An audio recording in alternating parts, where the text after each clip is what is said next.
you ever looked at someone and thought, they seem completely fine?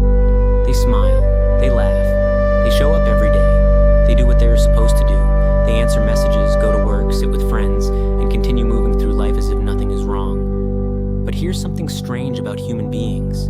Some of the deepest damage is completely silent. No alarms, no warning signs, no dramatic breakdowns, just invisible weight carried by people who slowly learn how to hide it. And that's what makes silent damage so dangerous. Because the things that hurt us the most are not always the things people can see. Imagine dropping a glass on the floor. It shatters instantly. Everyone notices, everyone hears it, everyone reacts. But now imagine a tiny crack inside that same glass. Nobody sees it, nobody talks about it. The glass still looks perfect from the outside. Days pass, weeks pass, months pass, and then, one day, it suddenly breaks under pressure. People around you look confused. They ask, what happened? But the truth is, it didn't happen in one moment. It was happening silently the entire time. Psychology often shows that human beings are shaped not only by major events, but also by repeated experiences and emotional patterns. Sometimes silent damage doesn't come from one painful memory.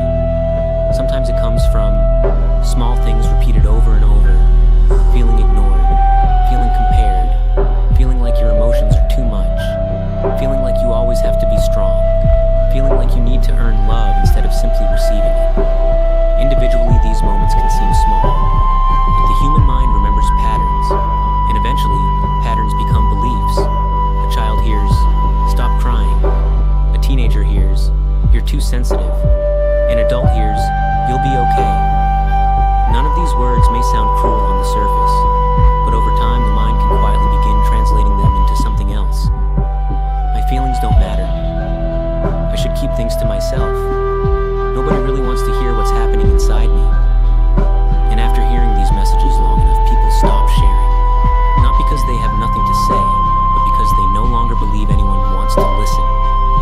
That's when something interesting starts happening. People become experts at hiding pain. Some people become funny, some become overly kind, some become perfectionists, some become extremely independent, some become people pleasers, some stay busy every second of every day. Different minds create different survival strategies, because when people are hurting, the brain often tries to protect itself in whatever way it can. The perfectionist mind says, if I do everything perfectly, nobody can reject me. The people-pleasing mind says, if I make everyone happy, they'll stay. The overthinking mind says, if I think hard enough, I can prevent pain before it happens. The emotionally distant mind says, if nobody gets too close, nobody can hurt me. And maybe the most dangerous part is that these strategies sometimes work, at least for a while. They help people survive difficult moments. But survival and peace are not always the same thing. Think about how many people walk around carrying invisible battles every day. The friend who suddenly became quieter, the classmate who jokes all the time, the person who always checks on everyone else, the strongest person in the room.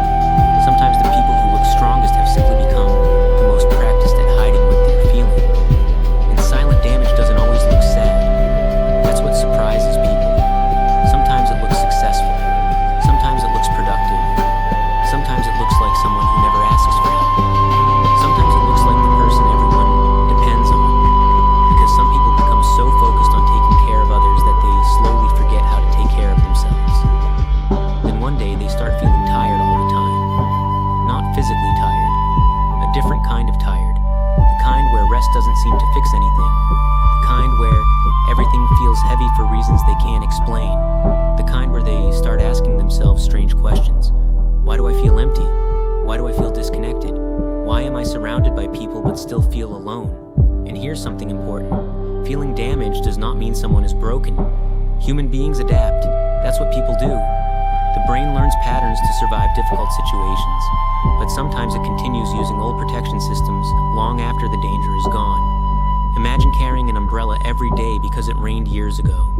Eventually, you might forget why you're carrying it at all. The mind can become so used to fear, disappointment, rejection, or loneliness that it starts expecting those things everywhere. It begins creating stories before reality even has a chance to speak. A delayed message suddenly feels personal. Silence feels like rejection. Distance feels like abandonment. Not because those things are always true, but because old wounds can make the mind extremely protective. But stories are not always reality, and understanding that difference can change everything. Because healing often begins in quiet moments, not dramatic moments, not perfect moments, just moments where someone finally stops and asks a different question. Instead of asking, "What's wrong with me?" they ask, "What happened to me?" Instead of asking, "Why am I like this?" they ask, "What did I learn that I'm still carrying?" Because sometimes silent damage isn't about weakness. Sometimes it's about survival. Sometimes it's about a younger version of yourself trying to protect you the only way it knew how. And if you've spent years carrying invisible weight, if you've become the strong one, the funny one, the quiet one, the independent one, or the person who always says, "I'm fine," remember this: the fact that nobody saw your pain does not make it unreal. The fact that you survived it does not mean it didn't affect you. And the fact that you've carried it for a long time does not mean you have to carry it for